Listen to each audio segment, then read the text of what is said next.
Hello students, welcome back to my channel. আজ থেকে আমরা সেকেন্ড সেমিস্টার স্টার্ট করছি। তো আজকে আমরা পড়বো riders to the sea by John Millington Synge. তিনি ছিলেন একজন আইরিশ রাইটার। আরেকজন আইরিশ রাইটার হচ্ছে যে ইয়েটস, যার লেখা কবিতা আমরা আগেও পড়েছি। তো সিংয়ের লেখা কতগুলি হচ্ছে যে উদাহরণ যদি চাই, examples: The Playboy of the Western World, The Tinker's Wedding, The Well of the Saints. তো তিনি he was the part of the Irish literary revolution, অর্থাৎ আয়ারল্যান্ডে যে লিটারারি রেভলিউশন, যে পুনর্জাগরণ হয়েছিল, তার একটা পার্ট ছিলেন তিনি। তো এবার আসছে এই প্লেটা যখন মানে যেখানকার কথা তিনি বলছেন, এই প্লেতে যেখানকার অবস্থা তিনি তুলে ধরেছেন সেটা হচ্ছে অ্যারান আইল্যান্ড। আয়ারল্যান্ডেরই অন্তর্ভুক্ত কতগুলি দ্বীপপুঞ্জ তোমরা এখানে দেখতে পাবে। যে কাউন্টি গ্যালওয়ে, এটা হচ্ছে যে পার্ট, আয়ারল্যান্ডের পার্ট, মাঝখানে সমুদ্র, গ্যালওয়ে বে। আর এখানে অ্যারান আইল্যান্ড, যে ছোট ছোট লাল লাল দ্বীপপুঞ্জগুলো আছে, এটা হচ্ছে যে অ্যারান আইল্যান্ডস। আমরা প্লেটা শুরু করি। এর প্রথমে আমরা দেখব সেটিংয়ে কি আছে। সেটিংটা আছে an island of the West of Ireland, অর্থাৎ আয়ারল্যান্ডের ওয়েস্টে একটা আইল্যান্ড। কটেজ কিচেন, অর্থাৎ একটা বড় কিচেন যেখানে মানুষ মাঝে মাঝে কটেজ মানে কি, কুটির, অর্থাৎ যেখানে মানুষ রান্না করতে করতে কেউ কেউ সেখানে ঘুমিয়েও পড়তে পারে, মানে দিনের বেশিরভাগ সময়টাই যার যেখানে কাটে, বড় কিচেন যেখানে তারা ঘুমিয়েও পড়তে পারে। উইথ নেটস মানে কি, মাছ ধরার জালটা ওখানে কেন রেখেছে? যাতে আগুনের তাতে সেই জাল তাড়াতাড়ি শুকিয়ে যায়।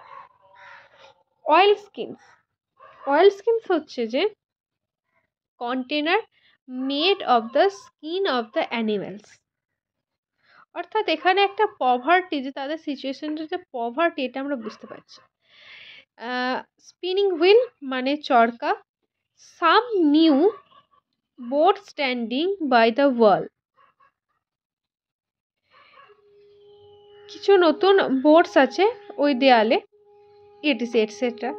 ক্যাথলিন, এ গার্ল অ্যাবাউট 20 বছরের মেয়ে Kathleen. Finishes kneading cake, kneading মানে থাসা, মানে সে শেষ করেছে, সবেমাত্র কেক থাসা শেষ করেছে। And puts it down in the pot oven by the fire, pot ওভেনে সে সেটাকে রেখেছে। দেন ওয়াইপস হার হ্যান্ডস, তারপর তার হাতটা মুছেছে। And begins to spin the wheel, এবং সেই চরকা কাটতে শুরু করেছে। Nora, a young girl, puts her head in at the door. Nora, একটা বাচ্চা মেয়ে, যে বাইরে থেকে তার মাথাটা দরজার ভিতরে গলিয়েছে। Nora in a low voice, Nora আস্তে আস্তে বলছে, হোয়ার ইজ সি, সে কোথায়? Kathleen, she is lying down, সে ঘুমাচ্ছে। গড হেল্প হার, ঈশ্বর তার সাহায্য করুক। অ্যান্ড মে বি স্লিপিং, এবং হয়তো সে ঘুমোচ্ছে। ইফ সি ইজ এভল, যদি সে ঘুমোতে পারে তো। অর্থাৎ মানুষ কখন ঘুমোতে পারে না? যখন সে টেনশনে থাকে, বা যখন তার মধ্যে কোনো ভয় থাকে। তো এখানে কোনো মহিলার কথা বলা হয়েছে যে নাকি ঘুমাচ্ছে।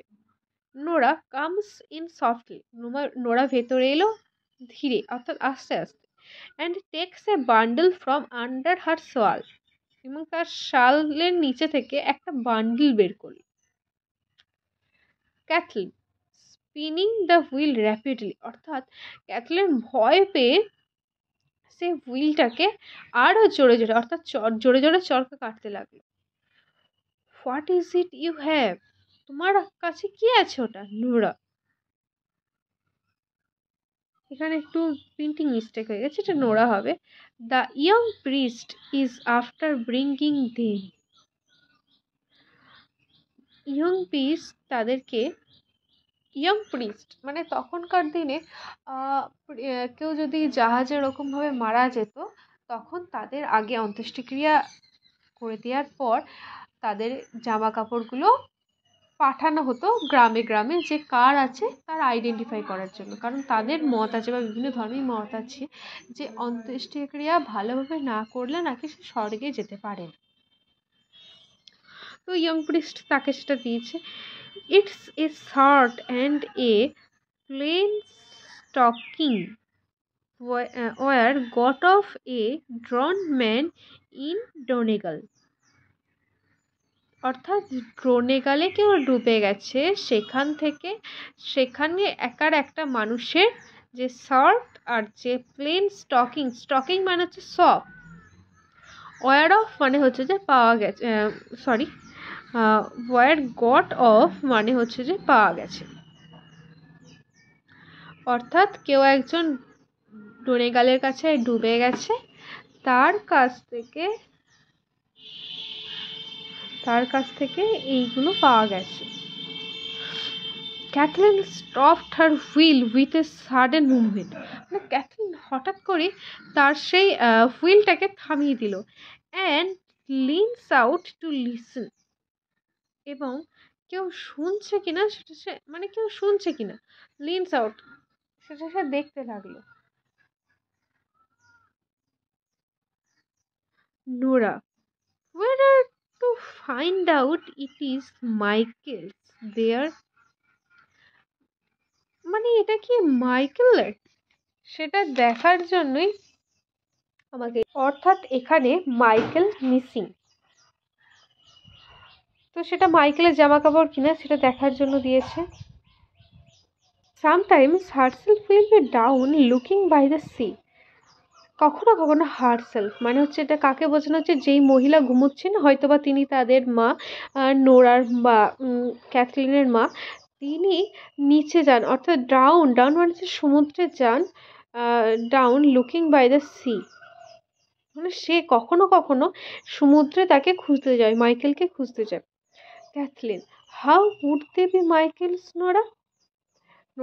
নোরাকে ক্যাথলিন বলছে সে এটা কি করে মাইকেলের হতে পারে। How would he go the length of that way, সে কি করে সেখানে যেতে পারে। টু দ্য ফার নর্থ, মানে এই যে ডোনেগাল বলছে এটা সেখান থেকে অনেকটাই নর্থে, তাই বলছে সেখানে কি করে সে যেতে পারে। Nora, the young priest Sage he is known the like of it. মানে ইয়ং প্রিস্ট বলেছেন যে তিনি এরকম নাকি দেখেছেন, অর্থাৎ তিনি জানেন। If it's Michael's there, says he, you can tell herself he's got a clean burial by the grace of God, and if they are not his, let no one say a word about them. অর্থাৎ তিনি young priest কি বলেছেন, যে যদি এটা মাইকেলের হয় তাহলে তুমি তাদের, অর্থাৎ তোমার মাকে বলে দিও যে তার অন্ত্যেষ্টিক্রিয়া ঈশ্বরের কাছে আমরা ভালোভাবেই করেছি, এবং যদি এটা তার না হয় তাহলে কাউকে কিছু এই বিষয়ে বলো না। For she will be getting her death, তাহলে সে মারা যাবে, সেজ হি, তিনি বলেছেন। উইথ ক্রাইং অ্যান্ড ল্যামেন্টিং, অর্থাৎ কান্না এবং বিলাপের দ্বারা, অর্থাৎ নিজের সন্তান হারিয়ে গেলে বা নিজের সন্তান মারা গেলে একটা মায়ের যেরকম অবস্থা হয় সেটাই বোঝানো হয়েছে। The door which Nora half closed is blown open by a gust of wind, মানে হচ্ছে বাতাসের একটা ধাক্কায় নোরা যে দরজাটা হালকা বন্ধ করেছিল সেটা বাতাসের দমকা হাওয়ায় খুলে গেল। Kathleen looking out anxiously, Kathleen anxiously মানে বিচলিত হয়ে বাইরেটা দেখলো। Did you ask him would he stop Bartley going this day with the horses to the Galway fair, তুমি কি তাকে বলেছ যে গ্যালওয়ে ফেয়ারে সে যে ঘোড়া নিয়ে যাবে, তুমি কি তাকে বলেছ যে এটা থামানোর জন্য, অর্থাৎ যাতে সে গ্যালওয়ে যে হর্সের ফেয়ার হবে সেখানে যেন না হয়। বেটারলি হচ্ছে যে একটা নাম, যার তত্ত্বাবধানে সে, অর্থাৎ হয়তো তাদের আরও একটা ভাই আছে, সে যাবে। Nora, I won't stop him, মানে এটা তারা প্রিস্টকে বলেছে। নোরাকে প্রিস্ট। তো আজকের পার্টে এতটাই, বাকিটা পরের পার্টে আসছে।